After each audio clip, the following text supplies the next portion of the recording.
friends, and welcome back to another episode of Your Bish Therapist podcast. Today's episode is an M&M Hour with our friend Mandy Slutsker. Yay! Hey, Mandy. Oh my God, I just realized that. So I get my eyebrows dyed and I put a little makeup on them because they're fading and I'm like not getting them dyed until next week. And I like, it just looks so bad when they're not dark. I feel like my whole face is the same color. Well, it's so funny you say, I totally agree because we have very similar complexions. We're very fair skinned. And when I have no eyebrows, I'm like, oh, I'm hideous. Cool. But for those of you watching video right now, you can watch Mandy and I. Full video is available on Patreon and on YouTube. And now Spotify does full video, but I don't know. I still have to figure out how to post that. Did you know that, Mandy? Spotify's doing video? Didn't. I also don't know how to like make video of my own podcast. Oh, that's right. That's right. For me, I have hit my limit on technical capabilities and I will not take in new technical information. And that's why we work well together, because we respect where each other's at. And that's it. But for those of you who are watching this, I got new glasses and I look like the guy from Up, the old man from Up. I haven't seen Up yet, but I know exactly what you're talking about. I love it. I love them. Do you wear multiple different pairs? Do you wear this one and your old one still, or do you only wear like one pair at a time? So funny that you ask that, because I have had one pair of glasses for the last 5 years and I hadn't gotten an eye exam, and then I got a scratch on my glasses and it sent me down this whole rabbit hole of, okay, well, you have to get a new eye exam. And then when I got the eye exam, I needed a prism in my glass. Have you ever heard of such a thing? What's a prism? So it's like my eyes, because of my health issues, I have musculoskeletal issues, neurological, like my body is just a disaster. So it's not that I can't see, it's that my eyes can't focus properly. And so it's like a muscle issue. And so she goes, not only are your glasses like incorrect, she's like, your right eye is weak and needs this prism, which it like tricks your eye, it tricks your brain so that your eye sees things like it's supposed to, instead of being like doubled or blurry. Wait, so your eye was just like doubled and blurry and you just are going yeah. Yep. And it's so crazy that because would drive I was me nuts. Well, Mandy, but this is how chronically ill I am, is that it didn't matter. It was like, I the have least of your other worries. bigger fish to fry. And I was like, okay, I can't see super well. Like what? And trust me, my therapist roasted me relentlessly about this. And she's like, Melissa, do you now fully understand self-care? And I was like, yes, ma'am. Just kidding. There's a reason why when you wear eyeglasses, you're supposed to go in annually. I'm aware now, Mandy. Yeah. And so now I have several pairs of glasses. These are for when I'm on screens, which I am a lot. So it's like I'm now officially, I have like short like reader glasses and then distance glasses. The distance ones are super cute. I'll send you a picture. But like, since I'm podcasting and stuff, it's just easier to see from these. And I'm like, oh, this is what the world was supposed to look like. I remember that the first time I got glasses. Like I was like 6, I think. And I was like, oh my God, the trees are beautiful. That was my first thing I said. I was like, wow. How sad you weren't seeing the trees, Mandy. I think usually when you're young, when that happens, it's because like teachers at school are like, yeah, so like your kid's basically been doodling when we're like doing something on the board, and it's usually it's like, do they have ADHD or can they not see anything? Right. Or is it something else? It's just like, it's wild. So I'm glad that I can see you, that everyone can see me looking in my, my Diane Keaton era glasses. I'm just leaning into middle age. I'm just really leaning into it. And I'm like, I'm growing my hair long. I don't care if it goes gray. I'm just, and I'm doing a bold glass. So also, I'm very happy to be talking to you and everybody else because I'm alive. And I was like, thought we were going to have to reschedule again. But fortunately, you can catch part 1. I mean, I'll say this at the end too, but part 1 of our discussion we just had, it was so fun. We talked about Real Housewives of Atlanta and the Valley. And don't worry, we are still going to talk about the Valley on this pod, but we're also going to talk about Summer House. Because Summer House has been, wild. Have you seen that meme of the two houses? I think like they're near the Pacific Ocean, and one of the houses like pink and purple, and then the other house next to it is like all black. Black, yes. And so someone was like, "This is like the summer house, and then the valley." Oh, really? That's so true. It's so accurate. It is literally, summer house is light as a breeze. It makes me feel so positive about almost every person in that house. I have positive things to say about all of them. I love their friendships with each other. I love how they show up for each other.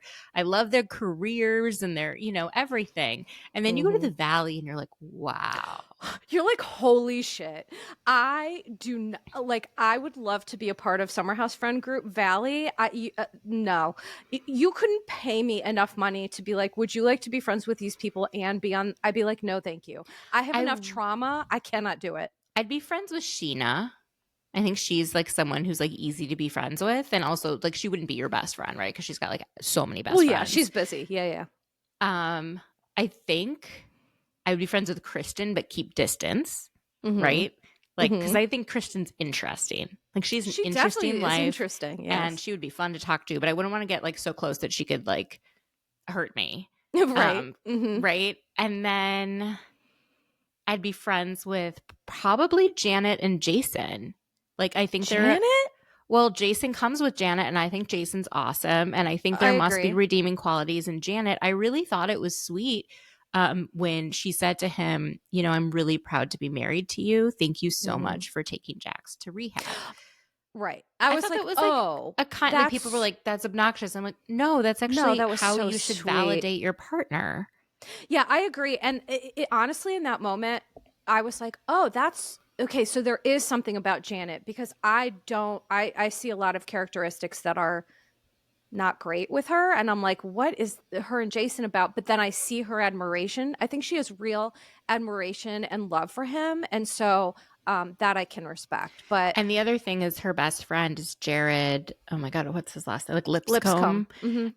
Jared Lips. And I think he's just like one of the most fantastic humans that has ever existed. And I'm like, okay, if he is so close with Janet and Jason, like I think the three of them have a podcast together, then like she has redeeming qualities. We may be seeing the worst of her because that may be what reality television like brings out, if that makes sense. And she may have very bratty qualities, right? Like, I made my parents give me the bigger room and I forced so-and-so to do this. And but she's learning on reality TV that she doesn't get to be the boss of everyone. And that was the thing Michelle with Janet. had to learn that.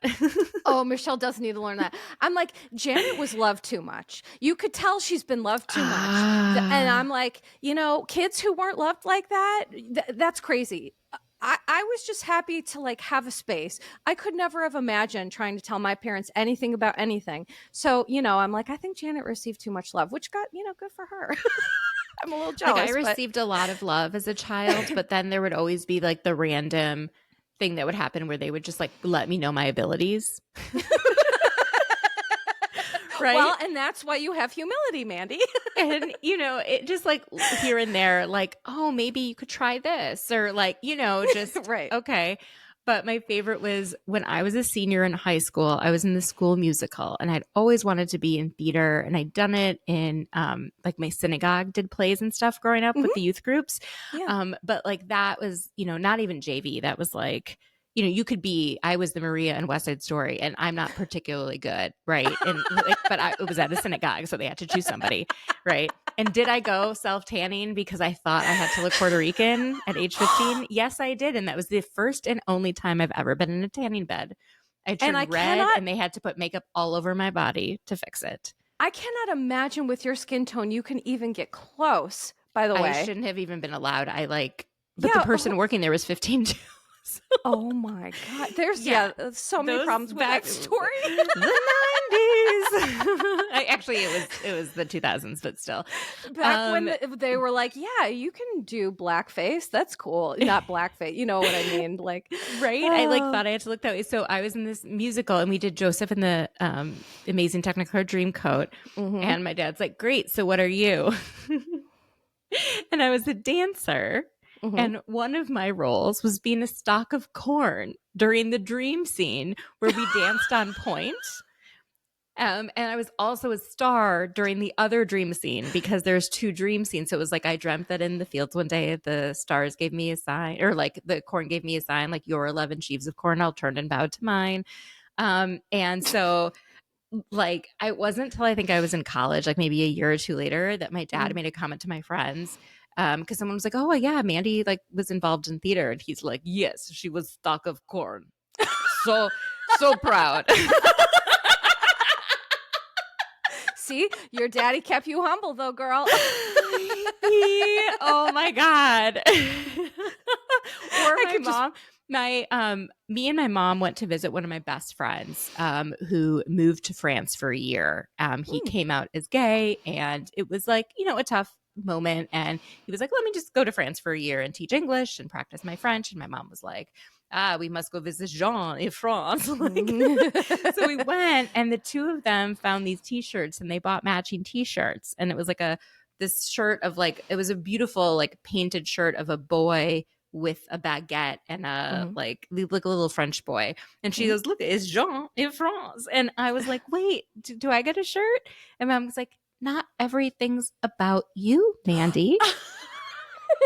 And I was like, oh, great. You're going to just like, so then him and my mom used to meet up for coffee and like take pictures and stuff when he like moved back to Minnesota. And him and my mom would meet at Caribou, and they would take photos and they'd send me, and and John would always be like, see, it's not all about you. He was not all about you, bitch. So hard. And I was just like, Mom. She's like, I can have my own shirt with John. And listen, I stand that your parents like raised you that way. I'm like, that is amazing. They held you up, but were also like, hey, now, like, be aware of those limitations. I don't know. But I like, just think did that's not so do that to my oddly brother. loving. He was way more, I think, self like conscious. And my dad was like, no, he needed more. So all my dad did was like, everything he did was amazing. Everything he did was perfect. You are an athlete, and you are, and it's like not like he like freaking like broke his foot playing tennis. He was like in high school, he was like did varsity tennis and just, I don't know, fractured his foot. And he never recovered because he didn't have the resilience of Mandy.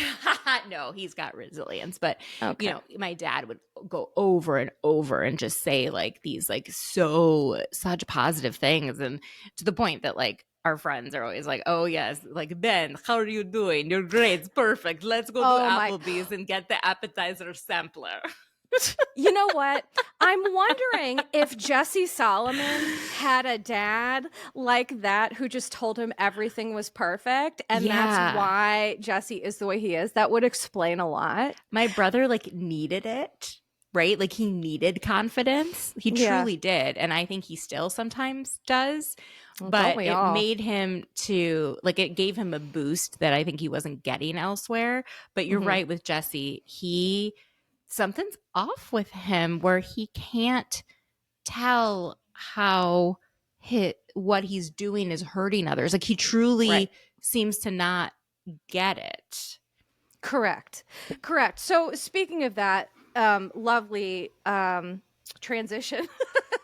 Let's start with talking about Jesse, because here's the thing is that, there were really cute part of this episode. Like, I loved the sleepover theme. I was like, now that is a party this chronic illness girly could get behind. So smart, so funny. Costumes were amazing. Trampoline. Like, when all the boys went into a cuddle puddle on the trampoline and just like talked and watched TV, I was like, they watched you're Zootopia. So cute. Zootopia. I was like, you're so cute, all of you. I just want to squish their sweet little faces. But Jesse, I kind of just want to give him a gentle slap. Not too hard, just to kind of wake him up a little bit. He needs some smelling salts. What I appreciated is watching Jesse continually, like, I called it a victimhood campaign, because it seems like that's really what he's doing, right? Like, he's in this victimhood place where he's like, well, you guys know I was just joking. And I was like, you need to understand what a joke is, because what Jesse actually said, in case people didn't hear it, was that He was flirting with Ciara and throwing himself on her to make her feel better. And I almost died. I was like, have you seen Ciara? She doesn't need your dusty ass crumbs. Get going with that. Like, were you not enraged by that? Well, it's clear that he made that up, right? Like he was flirting with her and he didn't want to admit that that was flirting because he didn't have the intention of hooking up with her based on that flirting. Like it's like he only thinks it's flirting when he's trying to get laid. But you can flirt in many, many different ways. And that's how he always, he doesn't seem to know where boundaries are. I also said this last week on my podcast, but I thought when all the boys went out and were talking about porn, that was a really illuminating conversation because I think the amount of porn that young men watch and how violent and misogynistic and accessible it is actually creating problems for young men forming actual relationships with real human women, not people who are adult film actors. And they forget that these people have actual emotions and may have emotions tied to sex. Like, and so when they were all making fun of Carl being like, I like tan line porn. And I'm like, yeah, you want to date the guy who likes tan line porn. You don't want to date the guy that watches whatever West and Jesse are watching because that's fucking disgusting. And Mandy, you're so right. I'm so glad you brought this up. Actually, I'm sorry. I did not mean to interrupt you. I just got so excited because I'm like, it's such a smart point. And to piggyback off of that, what I also found alarming was like West made this kind of gross comment about how much he is intaking. And I was like, I think you're right that it has warped their brains and their ideas of like what it certainly desensitized them, right? In terms of like respecting women.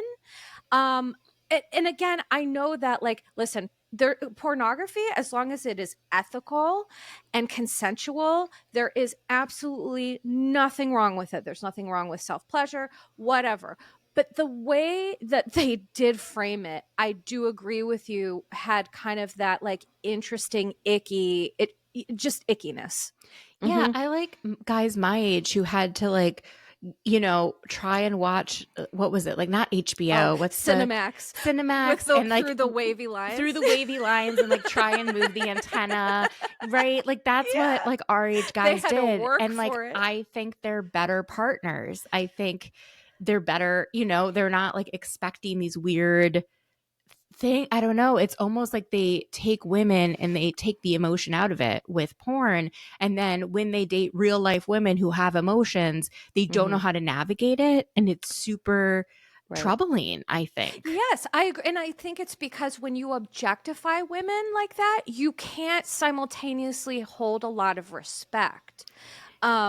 You know, that doesn't go hand in hand. So, and I'm not saying all porn is bad. I'm saying like, of course, and like making it so easily accessible and where you don't even have to like work for it. Like, you know, that Carl and Kyle had to like work for their porn. They had to like buy magazines. They had to, do you know what I mean? They're like in their 40s. It's a different thing. You look at these guys who were in their late 20s and early 30s. It's a different dynamic. They didn't have that. And it was just like thrown at them, and the amount that they consume and how much I think addiction people have to it is so much more common in like younger men because they're exposed to like that part of the internet so early.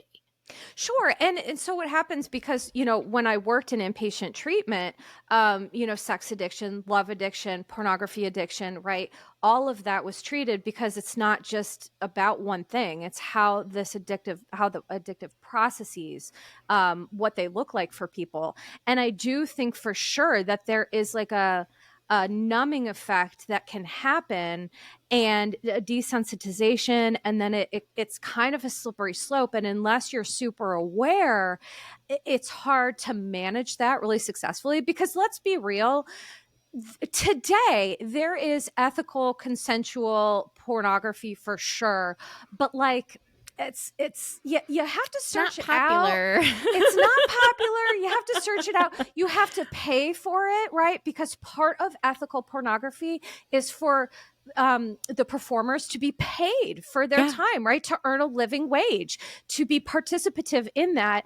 And so I definitely, I don't think West and Jesse are engaging in the healthy sort, where women are respected and valued and paid properly and all that stuff. So I think that's such a really a great point. But I just have felt really frustrated with Jesse because he really doesn't get it, but he keeps saying that he gets it. And it's clear that he doesn't, because when they're having the group discussion in the kitchen, which Lexi wanted to have, which, I wasn't the biggest fan of, but Jesse goes back to West and he's still like, I don't understand. And it's like, yeah, bro, that's the trouble here. You don't what is not to understand about this scenario? Are you saying things about the girl you're dating that she would not find to be positive? Like, would you let her listen to the conversation with Sierra? Exactly. Right? And the answer is no. The thing is, he reminds me of like a dog, in which, like, when you're trying to train a dog, you have to catch them in the act when you punish or try and like correct the behavior, right?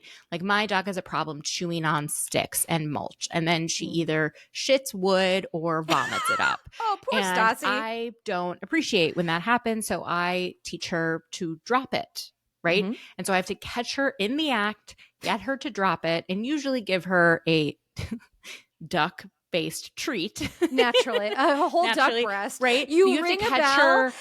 And you have to catch her in the act, right? Or if she's like doing something, like if she's jumping on someone that she's not supposed to, and you say down, she knows, oh, I'm not supposed to be doing this thing right now. But if you wait 10 minutes and you're like, drop it, and she's already swallowed the stick, then it's not helpful. And I feel like with Jesse, he's so like not able to take account of his behavior that, like, I think truly he needs to be told in the moment, hey, see what you're doing right now? Mm-hmm. How do you think this would make Lexi feel? Right? And then he'll make excuses, but be like, no, you just said this. Like, you have to catch him while he's doing it. And while he's doing it sober. I think when he's drinking, I think he looks like he's not drinking that much, but I think he's drinking a lot. Because I forgot, one of them asked, I don't know if it was Paige, like, or Amanda, like, how much have you had to drink? And he was like, a normal amount for a party. And it's like, okay, well. It's so funny you say that. I was super interested because I would have had 75 follow-up questions, because to me, that is the definition. Like, when people would come into treatment and I would have to do an assessment of like what substances, how much, how often, it's like a huge process. And the purpose of it is to really start to understand those bits and pieces and how we can really help. And when he said that, I was like, my therapist brain, I was like, he's obfuscating. There's, there's things behind this that, like, what does that mean? How often is that? Like, and I also think that, speaking of porn, like, drinking with this group is also very glamorized and desensitized, because the fact is that alcohol is a carcinogen. I mean, that's fact. Yeah. And it is like, it really does nothing good for your body other than make you feel good. It creates a lot of inflammation, et cetera. Listen, I'm not shitting on people who drink, because if you're not an addict and you can and you enjoy it, enjoy. But I'm just saying that I think there is this culture, because they're young and it's summer and it's supposed to be fun, that like all of these trappings have to go along with it. But then it's like, but are you happy? Because I don't think you are. And with Jesse, I actually think that he cares more about how he's perceived than how other people feel. Yeah. And that's a problem. Totally. Yeah. That's for me, that's a real problem, because it's like, these women are telling you they're mad because you're not considering their feelings, but you're not considering their feelings. And, now that, Lexi has been on Watch What Happens Live, Jesse's been on Watch What Happens Live, and now that they've seen the show play out, you can tell that it's just like Lexi is just so angry, as she should be, because I do think that Jesse, it's like, you and I talked on part 1 about Jax and denial. And I think that, like, with Jesse, I sincerely do see that personality characteristic of, like, just doesn't want to see it, just denial, minimization. And he cannot accept how he plays a role in his own problems. And at first I want to say, well, okay, he's young, but it's like, well, he's in his 30s. He's not that, right? He's 33. Is that right? 31, Somewhere 32. in there. Yeah. Okay. But, it's not like he's 20. Lexi's more mature than him, and she is far younger. But I mean, women are also usually more mature than men. That's usually how it goes. I swear to you, my husband did not mature until last year, and he's 45. So, and I tell him that too. I'm like, bro, I'm not kidding. Because we've been together since we were in our 20s. So we've literally grown up together. And I'm like, you just matured last year. So shut up. It's so true. It's just so interesting to watch it all play out. The interesting thing also with the drinking is that I never feel like Paige, Amanda, or Sierra are drunk. Like they always seem to be completely in control of themselves. Yes. They may have a drink or two or whatever, but whatever they're doing is not the way that Jesse and West and Kyle. Oh my God, Kyle loves to tear one down. I mean, again, it always comes back to me how Kyle can be in his 40s, drink like that, eat McDonald's, get zero sleep, and fun. Like I would be and go to Barry's boot camp, full body cast. Yes, I'm like, Kyle is a freak of nature, and God bless him. I'm so jealous. It's ridiculous, but I that's the one thing about Kyle that I'm like, you are superhuman, man. Mm-hmm. And I don't understand that. But Mandy, speaking of, so one thing that I really wanted to talk about was, so Tom Schwartz was kind of on the last 2 episodes. And, I have to say it was nice to see him. It was nice to see him. It made me actually, watching him last week, made me be like, oh, maybe I should listen to him on Katie and Dana's podcast. Mm-hmm. So I listened to him on Disrespectfully. And it's so funny to hear how they talk about each other, right? Mm-hmm. And being divorced. And then to watch the Valley After show and hear him say like, oh yeah, we basically like spent $1,000 to get divorced or something. Like it was just, we didn't argue. We just like, you got this, I got that. Like they just... they fist bumped each other after they signed their divorce papers is what he said on the Valley After show. And it's just, that's you can tell when a couple has such respect for each other. Oh, yes. Even when Tom wasn't respecting Katie fully, right? Like there was still a level of respect that he had for her as who she was as a person and what they had together. And he's such a sweet guy. I really do. I mean, I think he's actually growing up, and I think him getting divorced and someone breaking up with him was really needed to wake him up by being like, you're not choosing me. You're not putting me first. You're putting your bar first. You're putting Tom Sandoval first. You're not.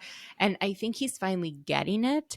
And now that he's like starting to mature and kind of figure out who he is outside of this group of people and outside of reality TV, he's like, I really want to have kids.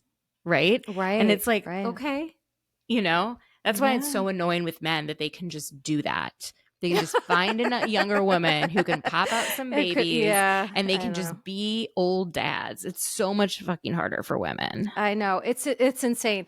But the one thing that I noted was when Tom Schwartz, he came in to say goodbye to Paige and Sierra, and he literally said, I used to have a happy family in LA, and now we are in complete disarray. And then he tells them to cherish it, which literally my sick brain went right to the movie Billy Madison, where he's holding on to that little kid's face and he's like, cherish it.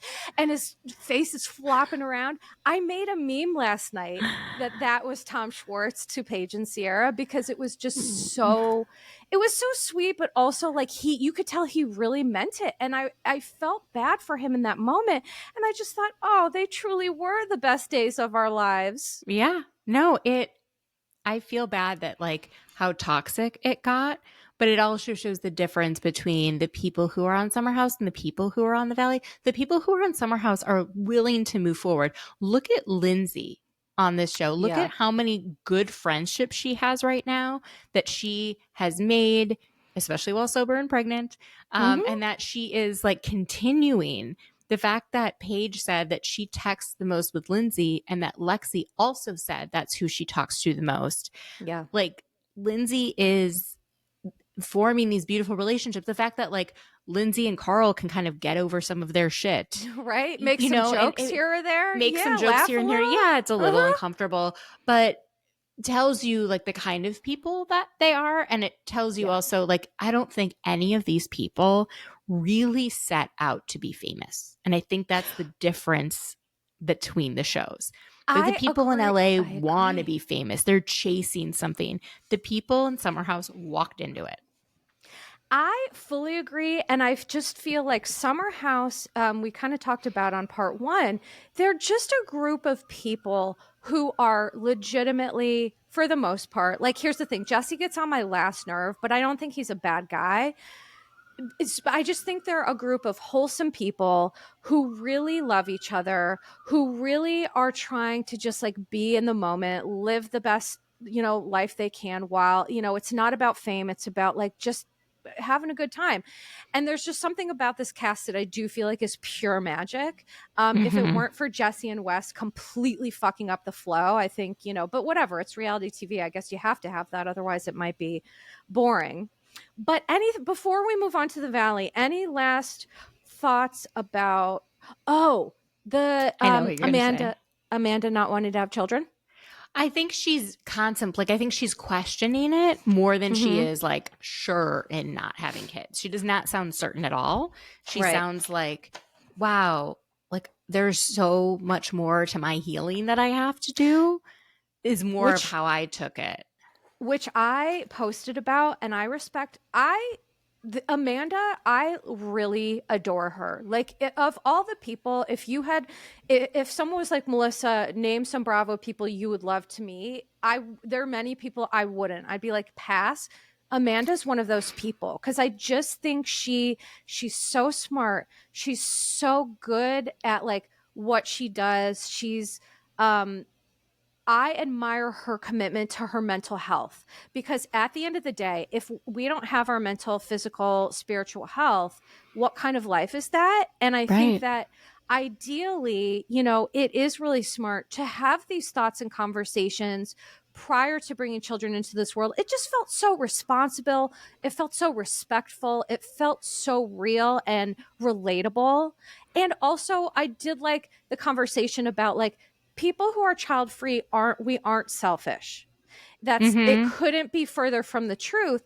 And having children just isn't for everybody. So I think that's the other thing I loved about the scene is that it's okay for Kyle to want that. And it's okay for her to change her mind. But the talk around like not having kids, I like having that conversation heard to let people know it's like, it's okay to not have them. And it doesn't make you a selfish asshole. Yeah, and I think she does want them because she has for so long. I think now, I don't think she realized how far gone she was with her mental health because she had been depressed for many, many years, right? And then all of a sudden, she was really getting help for it and starting medication. And she's like, oh my gosh, like this is who I am. And and I need to figure all this out before I need to figure more out before we decide to bring a child into this world. I just think it was a really thoughtful. So thoughtful. To me, it speaks to, oh God, I just lost my train of thought. Oh, it speaks to how taxing self-care can really be. And that's what I like too, that she framed, because so as someone who's in recovery from, I have complex PTSD, I have major depressive disorder, and I have all these physical issues, is that it is an insane amount of care for me to take care of myself day in and day out. I'm not joking. It's a full-time job. And the reason why I don't do more podcasting, if I were healthy, I would podcast more. But what I appreciated that Amanda drew the light to is that recovery from depression, people do not understand sometimes what it takes or how tedious or laborious it can be to recover. Now it's a beautiful thing. I'm so happy to be in a recovered space. I'm so happy to work really hard on it. That's a privilege for me, but it is a lot of work. And I just like that she really outlined that it is work to keep ourselves alive and happy. Yeah. Yeah, and it is. to everyone out there who's doing it, I see you. We see each other. Okay.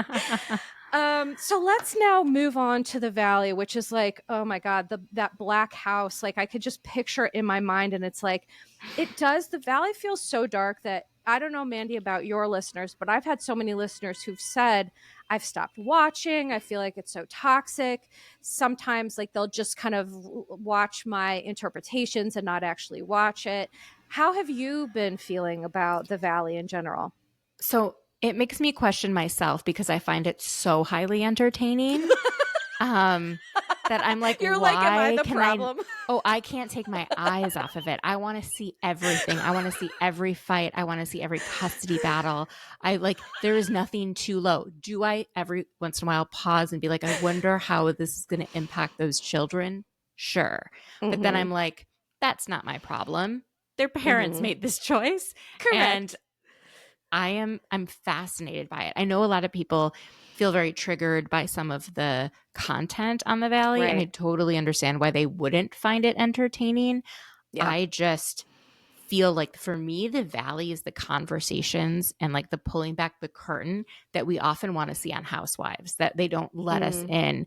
Like we knew there was an issue between Shannon and David Beador. We could cut the tension with a knife, but we never really saw the fights. Right. The Valley, they're not trying to pretend, I guess. Like they're not they didn't even think. What's so crazy is that Michelle and Jesse went on the show and Brittany and Jax went on the show thinking their marriages were okay. I mean, I think Michelle knew there were issues, right? But they essentially went on and weren't like, oh, this is going to break up my marriage, right? And watching back, they're like, oh my God, my marriage was so bad. Right. Yeah. But like they didn't think it was that bad. And it makes me wonder how many more people could actually benefit from watching themselves on television and making different choices. Well, if I'm being honest, I think that all humans would benefit from that because my interpretation doing therapy for all these decades is that most human beings walk around sleepwalking, slinging their pain onto other people and having no idea about anything that they're doing. Yeah, truly, most adults live in a sleepwalking state. And that's just kind of what I call it, but you understand my meaning. And I think that when you see yourself or get feedback, like how your parents were like, listen, bitch, you ain't all that. You stuck of corn. You stuck of corn. And so I think that you have a choice. And it's so funny because that speaks to Jax Taylor's continued choices to be on TV year after year after year and choose not to take any of his own notes. Right. Well, I don't think he watches it. That's also the issue. He never would watch back. I think some of the other people actually do watch. And part of me wonders how much did Janet watch, see herself, see the feedback she was getting, kind of understand it and recalibrate. That's a question I have. Yeah, you know what? I think Janet definitely did some recalibration because to me, she was not very likable. She seemed very mean girl. And then this season, here's the one thing I have to say about Janet. I have literally never seen her look so happy as when she was in Dave & Buster's with her fanny pack and a legit plan. Like she legit has plans to like scope out the prizes and then play the high ticket. I'm like, she's like the Rain Man of Dave & Buster's. And it just brought her so much joy. Yeah, she owned that place and she was so happy there. And we all have things that make us happy like a child. And I think as adults, we need to, like, that's how I felt at BravoCon. Like, I was like, I could imagine. I could imagine the best thing that's ever happened. Or it's how I feel when I go snorkeling. Like, I love to snorkel. Do I get to do it it is like literally my most favorite activity. I didn't know that about you. I feel so calm in water. Yeah. And I feel like I'm literally one of the like fish. I'm like part of the coral reef. I feel like so comfortable. I'm mesmerized. It's like a whole, for me, that's what it's like to be on drugs. Like to look at the colors and this is an entire different world underwater. I love it so much. You should see me on spring break in college. Everyone's like on the beach. There's like a white t-shirt contest. I was so burnt from going and snorkeling when there wasn't even fish. I was literally looking for shells in the water, that a guy had to lend me a t-shirt that I would wear on like over my swimsuit because I was that burnt, and I would like then show the shells I got to my friends on land, like from the water, and they're like doing and they're like, we don't care, Mandy, stuff. I'm dying of alcohol poisoning. No, and they you're loved collecting it. shells. They were laughing so hard. It became like such a thing. Because I think that's when I really fell in love with it. Like I always liked it, but I just thought like everyone did. So it's like, guys, they have like a free snorkel at like the hotel. And so they were like, and yeah. So and then what? someone was like, are there any fish? And I was like, not really. Oh my God, Mandy. I was like, I found a conch shell and there was a conch in it. That was the coolest thing that happened that whole week. You know, I learn more and more about you, and it's just, I love your nerdiness so much. It's just amazing. Such a nerd, but everyone deserves that, like Dave and Buster's feel, and I love being able to see Janet's version of it. But I couldn't help but think, I'm like, imagine how much of a different Janet we would get if she filmed in Dave and Buster's all the time.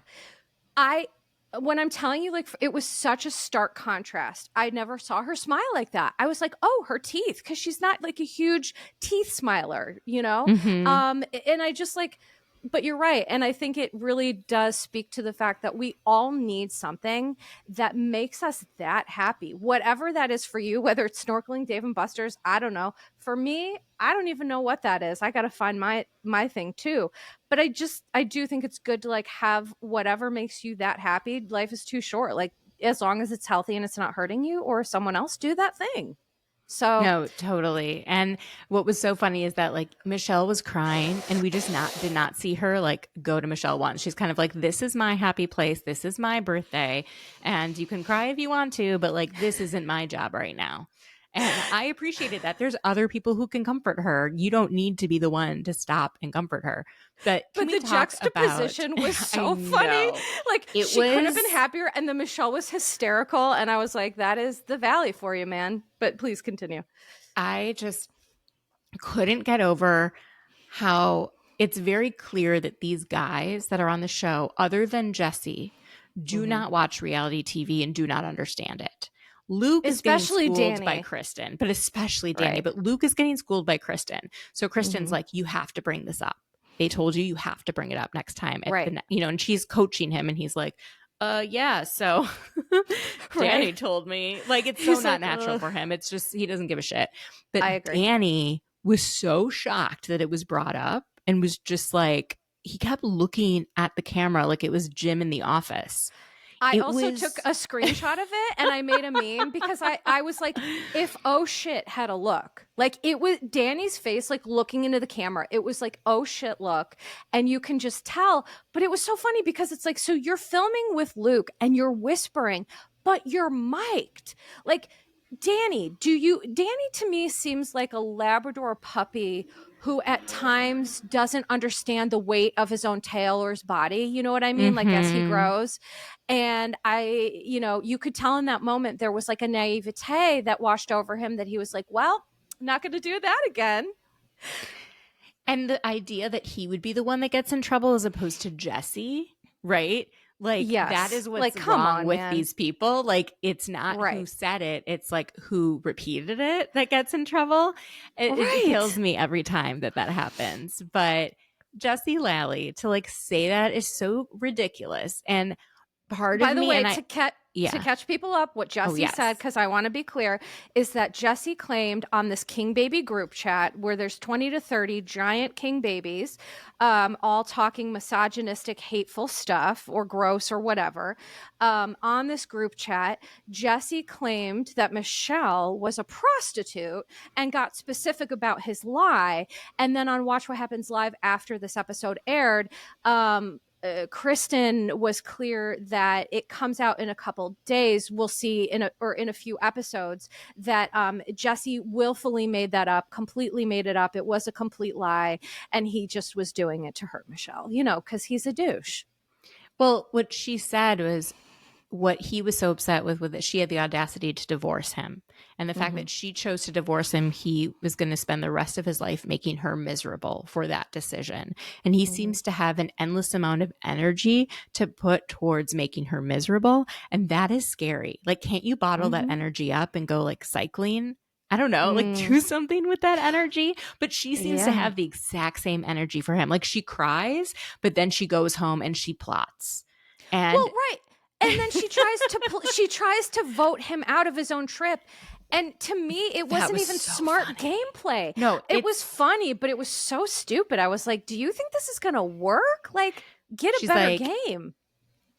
She made the same kind of calculation that Janet did last season, which was, I was wronged and people will side with me.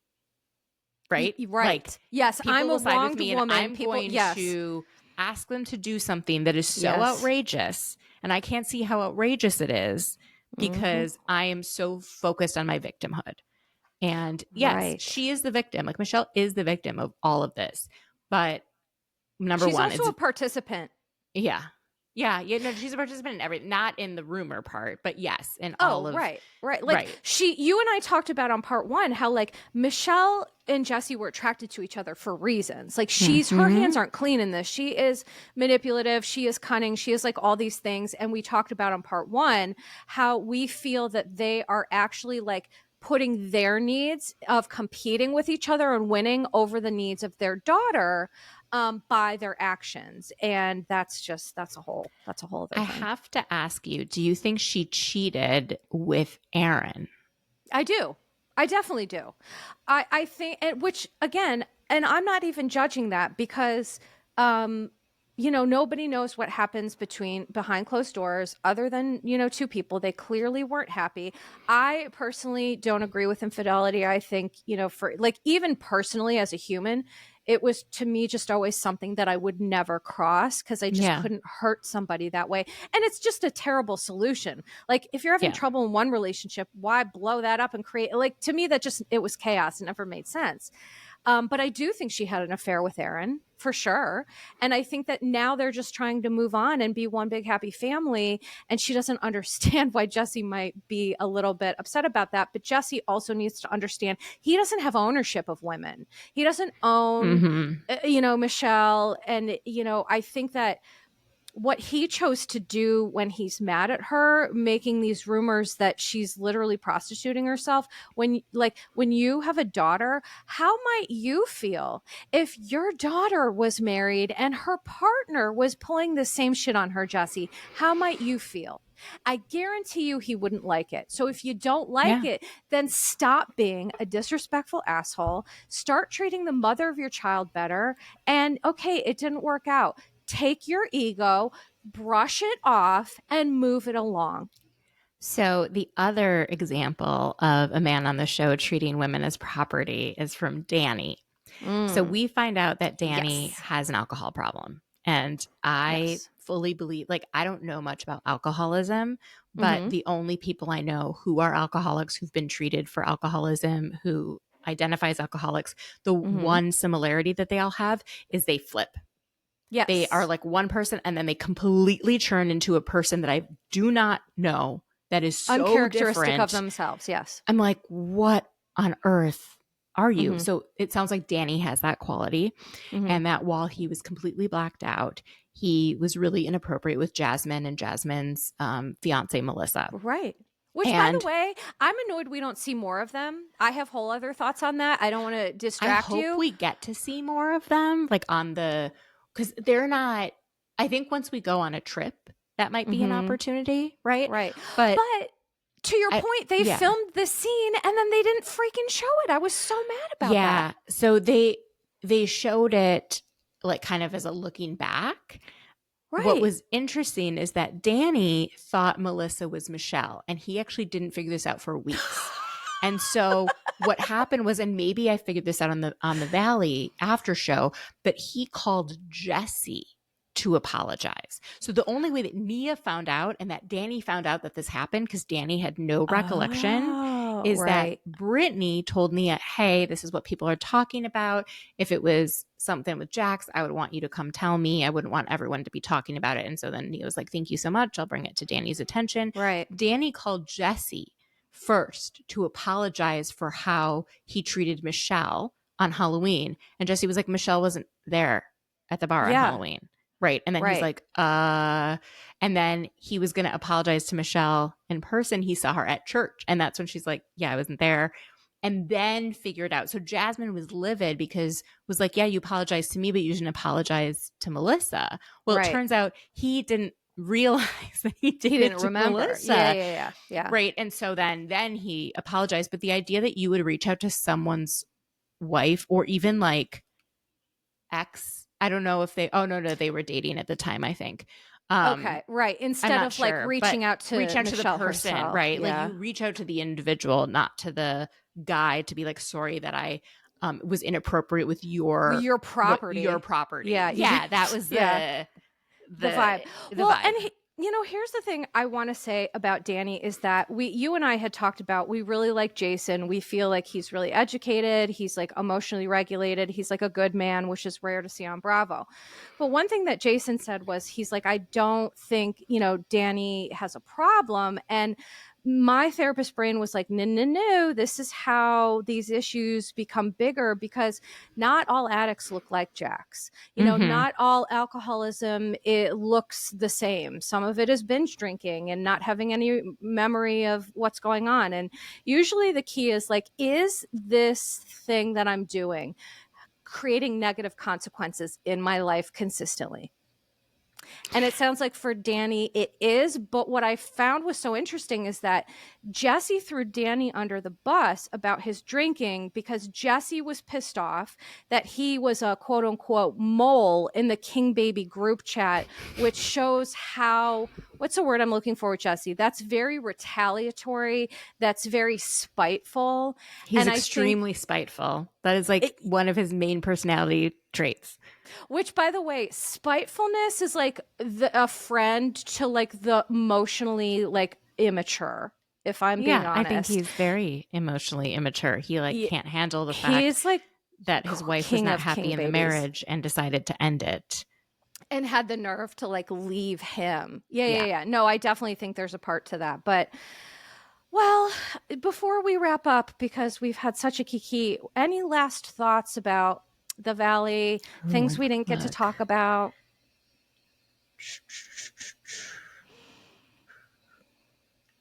I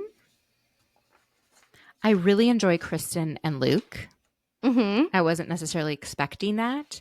I really want to know his evolution and where he decided to like end up in LA, because it sounds like that's not his ideal place, but that he seems really happy right now. And I feel like Kristen feels very safe in her relationship. And because of that, she's not acting out as much. Right, because she's happy. And we haven't seen a happy Kristen. We haven't seen a happy Kristen. But safe, to your point. Even safe, happy, she feels safe. Yes. And it's really a beautiful thing to watch. What I'm really interested in seeing in the coming weeks is apparently Michelle does something to Nia or vice versa, and they have an issue. And that is fascinating to me because I view them as a lot more similar. Like, yes, Nia's very sweet and all, but we talked on part 1 of M&M Hour that Nia and Danny and Michelle and Aaron all go to a mega church together. Right. And I would think that due to that, they have some similar values. And it's very clear that, when Michelle was crying this episode, that Nia was the one consoling her. Right. And supporting her. Right. And I wonder. I can't wait to see what that. I bet she divulges something about Danny.